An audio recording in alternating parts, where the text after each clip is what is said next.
Hi guys, welcome back to a new episode of the PS2 Collector. On this episode is part 2 of the rarest PS2 games and the ones that are going to be difficult for me to collect in my hunt to collect all PS2 games ever released. Stay tuned, you do not want to miss this.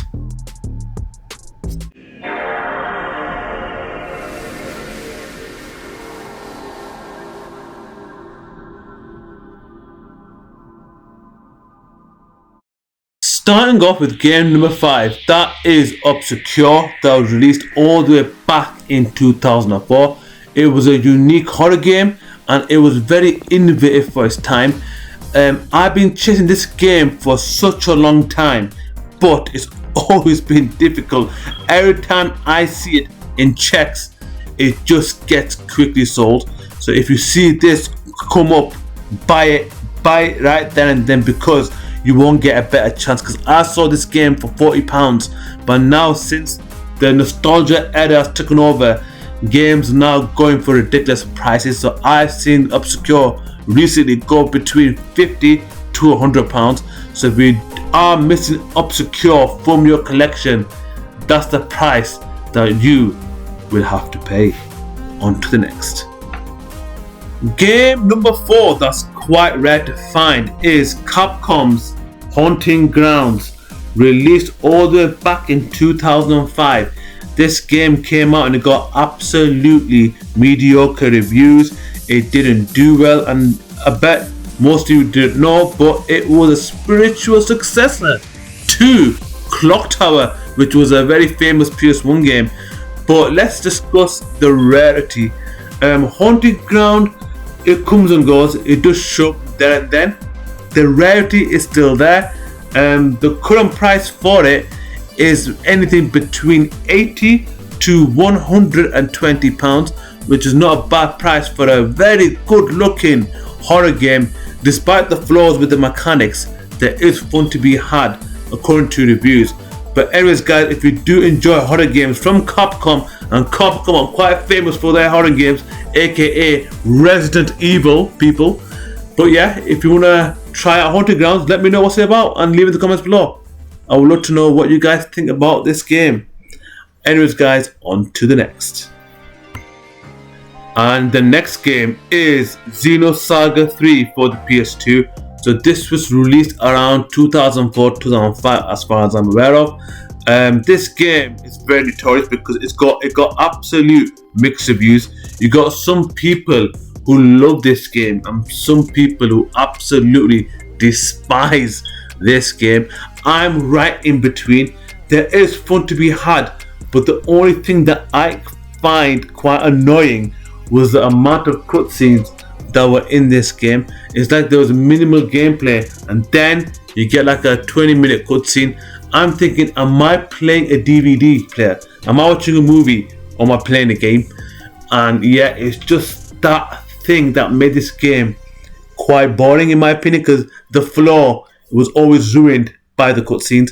But despite failing in the West and in Europe, it absolutely was a huge success in Japan. And when it comes to the price of this game, there's two factors. In Japan, it's a bit more cheaper. In Japan, it goes for around £75 for the Japanese version. But, and this is a big but, in North America and in Europe, it does go for quite a price. As far as I'm aware of, the current price is between £200 to £300, which is absolutely insane. If you want to play this game, get a Steam Deck and get an emulator and play it that way. But if you're a collector like myself who has to have them all, and that's why I am the PS2 collector, I have to have them all. If you do want them all, you're gonna have to pay big price for these games, and unfortunately that's what it is, and that is the market.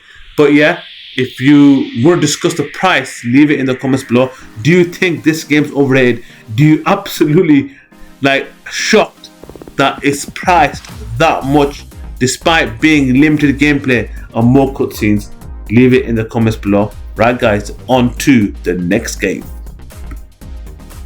And the next game for me is one of the all-time classic and a definition of a true hidden gem, Blood Will Tell. For me, I never got a physical copy of this game because it was unheard of.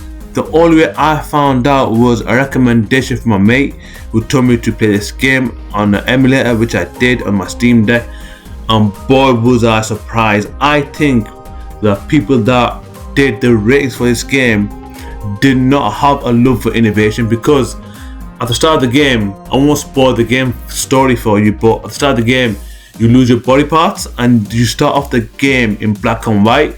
So you have to repossess your body parts, and whilst you progress through the game starts turning back into colour.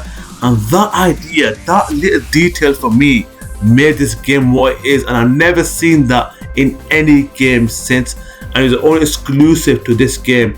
And if you not play this game, get it on an emulator, but if you want a physical copy like I do, you have to fork out a couple of £100. For me, is it worth it? Yeah, because I really enjoy this game. I would love to own it, but to find it is really tough in the wild. But the best way to buy it is either on eBay or websites such as that. I've tried so many times and I've never seen it in checks or cash converters, unfortunately. But eventually I will have this game. Absolute gem and a cult classic. Blood Will Tell, masterpiece. On to the next. And the final rarest game on this episode is Silent Hill Shattered Memories. So this was released very late by Konami into the PS2's life cycle. So this game was released back in 2010. It was only released on the Nintendo Wii, PSP and the PS2. The PS3, PS Vita and the Xbox 360 versions were cancelled. So that shows that there was a very low print for the PS2 version, because online it goes for about £200 to £300, and that is very steep for a very mediocre game, because when I play this game it runs really bad. But you gotta give the developers credit, because they tried to get a very high quality game running on a very old hardware. On the PS2, they tried their best. The game visually looks absolutely stunning, but the gameplay lacks, unfortunately.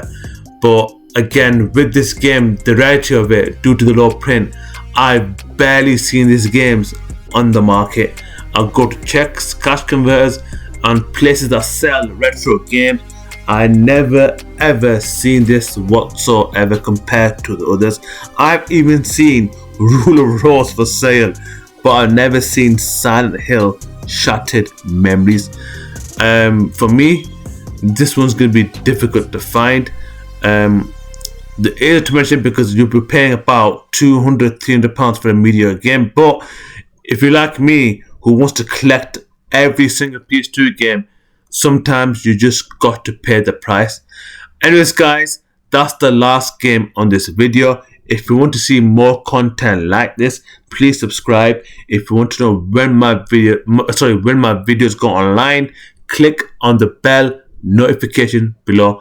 Anyways guys, until next time, and don't forget to subscribe. Take care guys.